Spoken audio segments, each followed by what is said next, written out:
আচ্ছা দেখ, পরীক্ষায় মেইনলি হইতেছে আমাদের হাইড্রোজেন রেডিয়াল পার্টটা আছে, স্পেকট্রামটা মনে হয় নাই শুনলাম। তারপরে হচ্ছে গিয়ে অ্যাঙ্গুলার মোমেন্টামটা আছে। তখন হচ্ছে হাইড্রোজেনের রেডিয়াল পার্টের মেইনলি তো হইতেছে ম্যাক্সিমাম হইতেছে বোর অ্যাটমের বোর ফর্মুলাটা ডিরাইভেশন, এটা হইতেছে অনেক বড় দেখে হইতেছে আমি ইন কোর্সের জন্য বাদ দিছি। স্যার বসে যে ইন কোর্সে বেশি বড় ডেরিভেশন দেবে না। তো এরপর হইতেছে আমি মানে এখানে কেমনে এ পর্যন্ত কেমনে আসছে বুঝছি, যিনি মানে ফর্মুলাটা বুঝছি, কিন্তু এরপরে এখানে এসে কি করছে এগুলো বুঝিনি, যে আর এন এল এম, তারপরে এটাকে পরে যে আর এর ভ্যালু, এই যে R10 ভ্যালু এটা কিভাবে আসছে এটা বুঝি নাই। যেমন এখানে 1/r এটা বুঝছি, কিন্তু এখান থেকে হলে গিয়ে এই R10 এটা কেমনে আসছে এটা বুঝতেছি না। তারপর সাই 100 এর ভ্যালু এটা কিভাবে আসছে এটাও বুঝতেছি না। এখানে নর্মালাইজেশন করার ম্যাথ সম্ভবত পরীক্ষায় আসতে পারে। আহ, এছাড়া আর কি কোশ্চেন আসতে পারে আমি এখান থেকে বুঝতে পারছি না। হাইড্রোজেন থেকে হাইড্রোজেন তো মানে যদি বোর অ্যাটমটা বাদ, মানে সরি বোর বোর ফর্মুলাটা বাদ দিলে আর বাকি কি থাকে? এরপর সেই গ্রাফগুলো পর্যন্ত আসি নাই আমি, কারণ আমি এখানে এসে বুঝতেছিলাম না কেমনে করছে। তো এগুলো আর দেখি নাই এখন হইতেছে, মানে এখান থেকে যদি এই জিনিস যেগুলো যদি ইম্পর্টেন্ট হয় এগুলো একটু মানে হালকা করে বলে দিস, যে এখান থেকে কি পড়বো কিভাবে পড়বো। আর মেইনলি হইতেছে আমার এই জায়গাটাই সমস্যা, এই যে R10 থেকে সাই 100 এর নর্মালাইজেশনটা কেমনে করছে, করে এই ইকুয়েশন ইকুয়েশনটা কেমনে আসছে।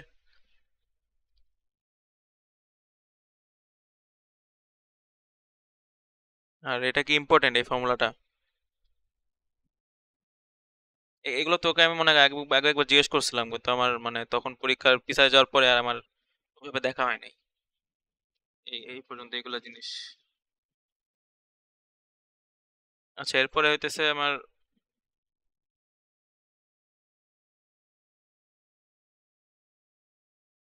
পটেনশিয়ালে যে চ্যাপ্টারটা আছে, ওই যে মানে শ্রোডিঙ্গার ইকুয়েশনের স্টেপ পটেনশিয়াল, ব্যারিয়ার পটেনশিয়াল এসবের, ওগুলোর মধ্যে থেকে হচ্ছে কি যে কয়টা ডেরিভেশন আছে।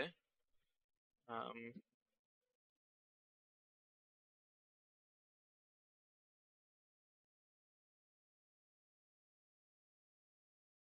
যেমন যে এই ডেরিভেশনটা, যে রিফ্লেকশন কোএফিসিয়েন্ট ডেরিভেশনটা স্যারের নোটে আছে, এটা অনেক বড় একটা ডেরিভেশন, মানে লাইন বাই লাইন খালি ডেরিভেশন, তো এটা আমি বাদ দিছি, এটা আমি পড়ি নাই।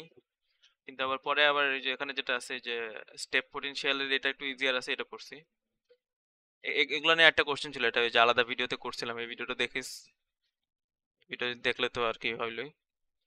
এখানে আলাদা সমস্যা আছে যে ওই যে আহ, কোনখানে জেনারেল সলিউশনটা কি, কি বলে কোন ফর্মে নিছি, এগুলা নিয়ে একটু প্রবলেম আছে। আর মানে কেন নিছি কি নিছি এই যেগুলা, এখানেও সেম, ওই যে এখানেও রিফ্লেকশন কোএফিসিয়েন্টের, সরি এই যে এটা, এই যে এই ইকুয়েশনটা অনেক বড় ডেরিভেশন, বি বি এর ভ্যালু, এফ এর ভ্যালু, এসবের ভ্যালু, এতে এই পুরো ডেরিভেশনটাই বাদ দিছি। এটা ঠিক মতো দেখি নেই আমি।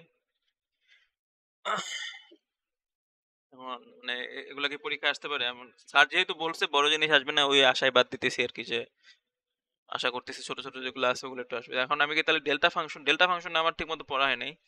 হ্যাঁ, এখন কি ডেল্টা ফাংশনটা মানে দেখে যাবো? কারণ ডেল্টা ফাংশনটা নাকি মানে তুই তুই আমাকে বলছিলি যে ডেল্টা ফাংশনটার ইম্পর্টেন্স একটু কম, কিন্তু যদি আর কি বড়গুলো না থাকে তো ছোটোর মধ্যে থেকে ওটা আসতে পারে কিনা ডেল্টা ফাংশনের মধ্যে।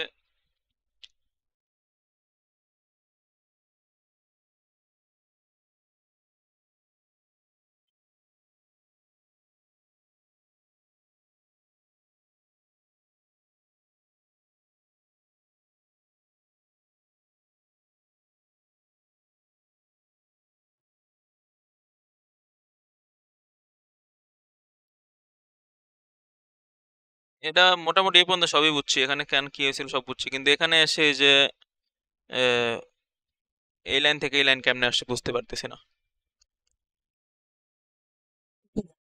এটা তো হইতেছে, এটা লিখে দিছে, কিন্তু এখানে মাইনাস, এখানে হলে গিয়ে আলফা আসছে কোত্থেকে, তারপর হচ্ছে গিয়ে ভি আর সাই, সাই জিরো কেন আসতেছে এখানে খালি? এটা কি মানে যে সাই এর সঙ্গে ডেল্টা ফাংশনকে গুণ করলে ইয়ে হয়, কিন্তু এখান থেকে গুণ গুণ টুন করিনি, সেখানে কেন সাই জিরো ডাইরেক্ট বসাই দিচ্ছে? তারপর হচ্ছে গিয়ে এটাই মেনলি যে এখানে